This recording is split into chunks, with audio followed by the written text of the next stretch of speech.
नमस्कार। कक्षा 11 हिंदी की कक्षा में आपका स्वागत, अभिनंदन एवं आभार।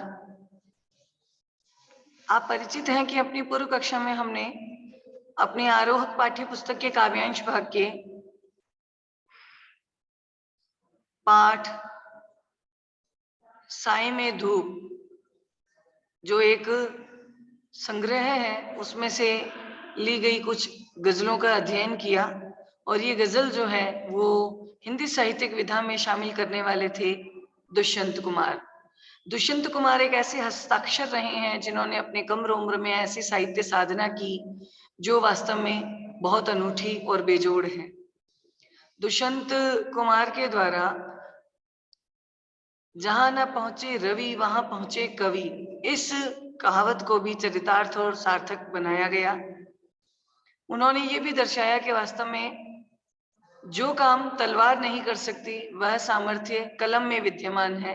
यानी पुख्ता राजनीतिक व्यवस्था के खिलाफ विद्रोह और आक्रोश का स्वर एक शायर या लेखक की कलम से भी उठाया जा सकता है। इनके द्वारा एक गीति काव्य का भी लेखन या रचना कार्य किया गया, एक कंठ विष पाई। प्रस्तुत गजल जो है वो वास्तव में छंद की दृष्टि से तो बहुत बेजोड़ है ही। गजल मुख्य रूप से उर्दू शायरी या मुशायरों में सुनी और कही जाती है, लेकिन हिंदी में गजल का समावेश करने वाले ये एकमात्र कवि रहे हैं जिन्होंने अपनी बेजोड़ प्रतिभा का यहाँ एक अद्भुत नमूना प्रस्तुत किया है।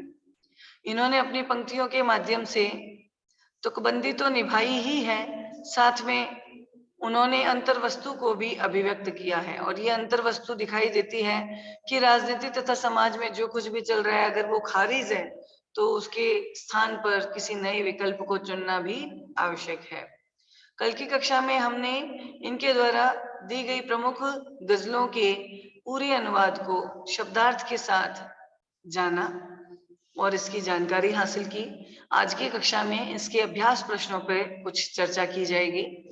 तो अभ्यास प्रश्नों में गजल के साथ के प्रमुख प्रश्न है। प्रश्न संख्या पहले, आखिरी शेर में गुलमोहर की चर्चा हुई है, क्या उसका आशय एक खास तरह के फूलदार वृक्ष से है या इसमें कोई सांकेतिक अर्थ भी निहित है? समझा कर लिखें। तो देखिए, वास्तव में इसका आशय एक फूलदार वृक्ष से तो है ही। क्यों? क्योंकि प्रस्तुत गजल में कवि ने इन दोनों पंक्तियों में गुलमोहर शब्द का प्रयोग किया है। प्रथम पंक्ति में वो बताते हैं कि जिए, यदि व्यक्ति को जीवन जीने का सुअवसर मिलता है तो अपने बगीचे में, यानी अपने ही स्थान, जन्म स्थान, अपने ही क्षेत्र के भीतर लगे हुए गुलमोहर के तले, अर्थात गुलमोहर नामक सुगंधित वृक्ष के छाया में रहते हुए जीवन जीने का अवसर मिले। ठीक है। लेकिन दूसरी पंक्ति में वो बताते हैं कि मृत्यु, यानी अगर व्यक्ति को मृत्यु प्राप्त हो तो मृत्यु गैर की गलियों में गुलमोहर के लिए, यानी दूसरों के लिए परोपकार हेतु या दूसरों के लिए भलाई के कार्य करने हेतु या दूसरों के लिए सहायता के कार्य करने हेतु ही हमें मृत्यु प्राप्त हो। तो यहाँ दूसरी पंक्ति में गुलमोहर का एक सांकेतिक अर्थ भी दिया गया है। तो आपको पहले प्रश्न के आधार पर इस उत्तर को समझने में आसानी हो जाएगी कि गुलमोहर शब्द की चर्चा जरूर हुई है। ये एक खास तरह का फूलदार वृक्ष है, इसका आशय यह है। और साथ में इसमें सांकेतिक अर्थ भी है, क्योंकि सांकेतिक अर्थ के तौर पर जब इसकी द्वितीय पंक्ति को हम पढ़ेंगे तो द्वितीय पंक्ति के भीतर यहाँ दिया गया है कि यदि व्यक्ति मरे यानी मृत्यु को प्राप्त हो तो वो भी दूसरों के लिए परमार्थ के कार्य में ही उसका मृत्यु का भागी बनना चाहिए। तो इस प्रकार यहाँ गुलमोहर के एक फूलदार वृक्ष से तो संबंध है ही, दूसरा संबंध है सांकेतिक अर्थ के तौर पे, जिसमें वह दूसरों की गलियों यानी गैर की गलियों में गुलमोहर के लिए मरना चाहता है, अर्थात दूसरों के लिए सुविधाएं जुटाने में, दूसरों के लिए सुख संपन्नता जुटाने में मृत्यु का वर्ण करना चाहता है।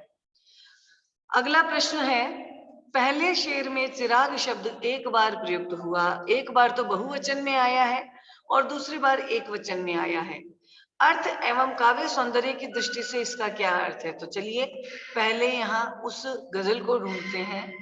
यहाँ गजल दी गई है जिसमें पहली पंक्ति में चिराग शब्द का बहुवचन के तौर पे प्रयोग हुआ और दूसरी पंक्ति में चिराग शब्द का प्रयोग एक वचन के तौर पे हुआ। इसका काव्य सौंदर्य क्या है? तो काव्य सौंदर्य की दृष्टि से देखा जाए तो गजल जो है वो उर्दू की एक साहित्यिक कृति है, लेकिन उन्होंने हिंदी में गजल का समावेश करके एक अनूठा उदाहरण प्रस्तुत किया है जिसमें तुकबंदी के दर्शन बहुत ही तारीफ के काबिल हैं, प्रशंसनीय हैं। और इसी तुकबंदी को, इसी लयबद्धता को बनाए रखने के लिए इन्होंने पहली पंक्ति में चिराग शब्द बहुवचन के तौर पे लिया है और दूसरी पंक्ति में चिराग शब्द एक वचन के तौर पे लिया है। और भाव के आधार पर, भावार्थ के आधार पर, भाव सौंदर्य के आधार पर देखा जाए तो पहली पंक्ति में दिया गया चिराग शब्द जो है बहुवचन के तौर पे इसीलिए प्रयुक्त किया गया है क्योंकि वह आजादी की योजनाओं के आधार पर हर एक घर में सुख सुविधाओं को उपलब्ध करवाने का एक ख्वाब साथ में लेकर चलते हैं। यानी ये हमारी एक अच्छी कल्पना है जिसमें स्वतंत्रता के पश्चात लगाई गई, लागू की गई योजनाओं में, घोषणाओं में हम हर घर के लिए यानी अधिकतर लोगों के लिए सुख सुविधाओं को उपलब्ध करवाने का एक ख्वाब लेकर चलते हैं। लेकिन दूसरी पंक्ति हमें यथार्थ से प्रेरित करती है। दूसरी पंक्ति में चिराग शब्द एक वचन के तौर पे प्रयुक्त हुआ है।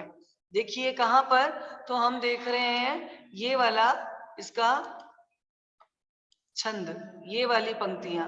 यहाँ ये जो चिरागा शब्द है ये बहुवचन के तौर पे है और ये जो चिराग शब्द है ये एक वचन के तौर पर है। चिरागा शब्द बहुवचन के तौर पे काव्य सौंदर्य की दृष्टि से इस पंक्ति की सुंदरता को और ज्यादा बढ़ा देता है क्योंकि गजल जो है वो हिंदी के लिए लिखना बहुत अनूठा और अद्भुत प्रयास है जिसमें लयबद्धता बनाए रखने के लिए और तुकबंदी का पालन करने के लिए कवि ने ऐसा किया है। जबकि दूसरी पंक्ति में जो चिराग, दूसरा भाव सौंदर्य की दृष्टि से देखा जाए तो चिराग शब्द जो पहली पंक्ति में है वो हर एक घर के लिए अर्थात हर घर के को सुविधा संपन्न, सुविधाएं उपलब्ध करवाने के लिए एक कल्पना कवि करता है। तो सुविधाएं जो है बहुवचन है और हर घर के लिए है तो हर घर में बहुत सारे घर शामिल होते हैं, बहुत सारे व्यक्ति शामिल होते हैं, पूरा जनमत शामिल होता है, इसीलिए यह बहुवचन के तौर पर है। जबकि दूसरी पंक्ति में यहाँ यथार्थ का बोध कराता है कवि कि चिराग मयस्सर नहीं शहर भर के लिए। मयस्सर का अर्थ होता है उपलब्ध नहीं है, मात्र एक शहर के लिए। यहाँ एक वचन के तौर पे किया जा रहा है कि एक शहर के अंदर ही सुविधाएं उपलब्ध नहीं करवाई गई है, तो यहाँ यथार्थ का बोध करवाता है। आ गई बात समझ में? अब बढ़ते हैं हम अपने तीसरे प्रश्न की ओर कि गजल के तीसरे शेर को गौर से पढ़ो। यहाँ दुष्यंत का इशारा किस तरह के लोगों की ओर है? तो चलिए बढ़ते हैं तीसरे शेर या गजल की तरफ। क्या कहते हैं? न हो कमीज तो पांवों से पैर ढक लो, न हो कमीज तो पांवों से पेट ढक लो, ये लोग कितने मुनासिब हैं इस सफर के लिए। मुनासिब है यानी उपयुक्त है। इस यानी राजनीतिक सत्ता का, जो राजनीतिक सत्ता को बनाए रखने के सफर के लिए यानी आगे के समय के लिए। कौन से लोग? यानी ऐसे लोग जो कमीज अर्थात अगर तन ढकने के लिए उनको कपड़ा ना मिले तो वो अपने पैरों को उकड़ू करके और अपने पेट को ढकने की कोशिश करते हैं। अर्थात जब राजनीतिक सत्ता या नेताओं के द्वारा एक ऐसी शासन व्यवस्था कायम की जाए जिसमें लोगों को सुविधाएं उपलब्ध नहीं करवाई जाती, तो ऐसे व्यक्ति उन असुविधा युक्त माहौल में भी बिल्कुल शांत और मौन बने रहते हैं और किसी दूसरे उपाय से अपनी उस आकांक्षा की पूर्ति करने लगते हैं। तो कवि कहते हैं ये लोग कितने मुनासिब हैं इस सफर के लिए।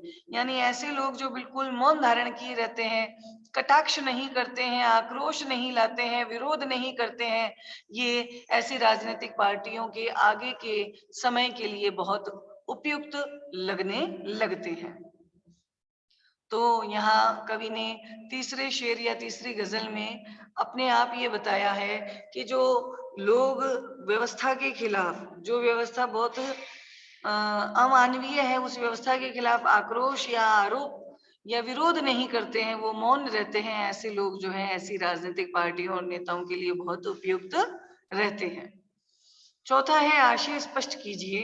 तो कवि ने पंक्ति दी, तेरा निजाम है सिलदे जुबान शायर के।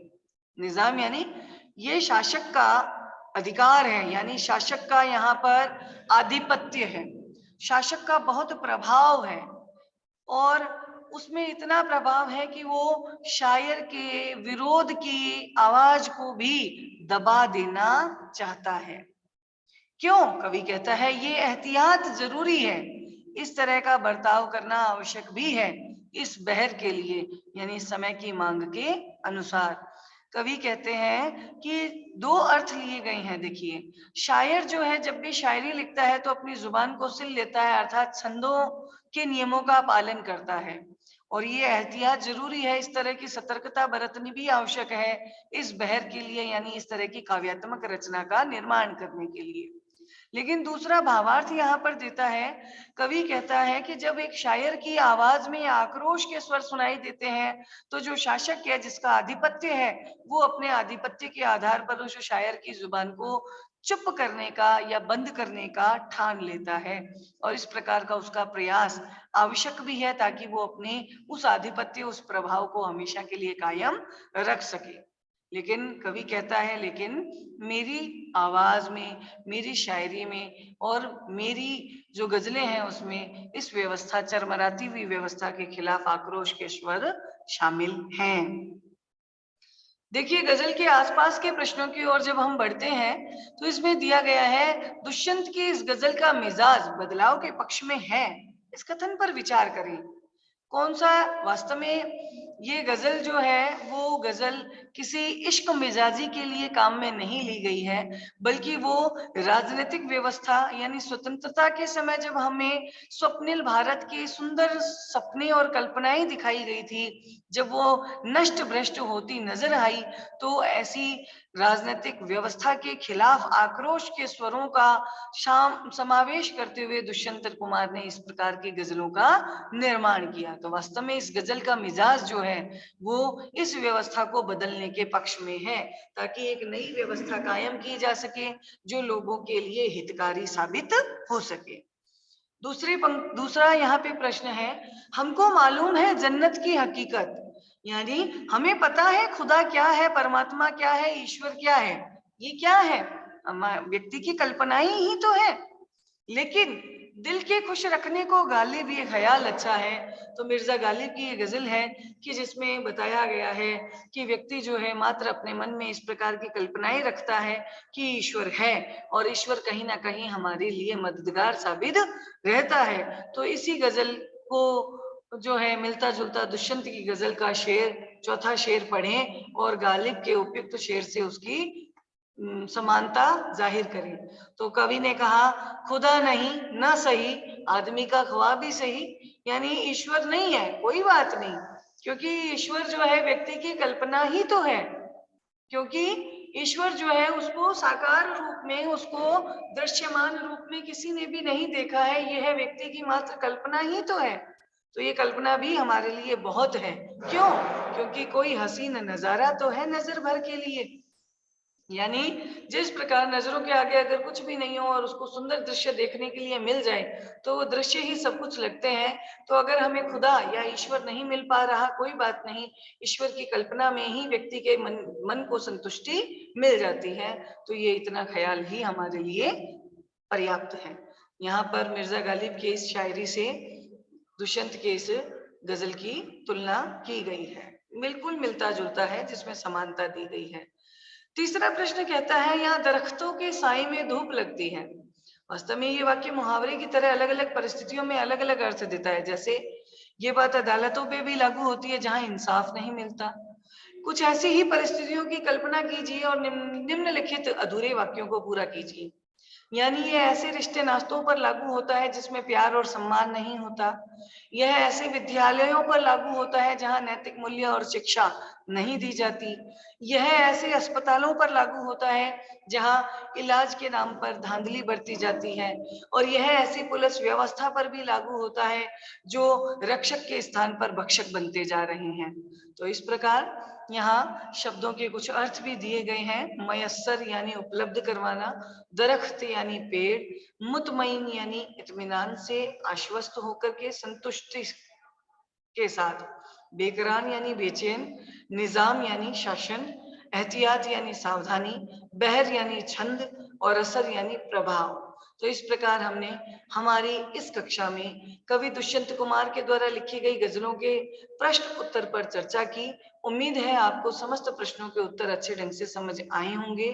जहां कहीं कोई भी परेशानी आती हो, जरूर आप संपर्क साध लीजिएगा। आज की कक्षा में इतना पर्याप्त है। आप सभी जो हैं इन समस्त प्रश्नों के उत्तर आप अपनी लिखित पुस्तिका के अंदर लिखते चले जाएं और इसके अनुवाद को भी पूर्ण करें। तो मैं अपनी बात को यहीं समाप्त करती हूँ। बाकी नए पाठ के साथ हम अपनी अगली कक्षा में उपस्थित होंगे।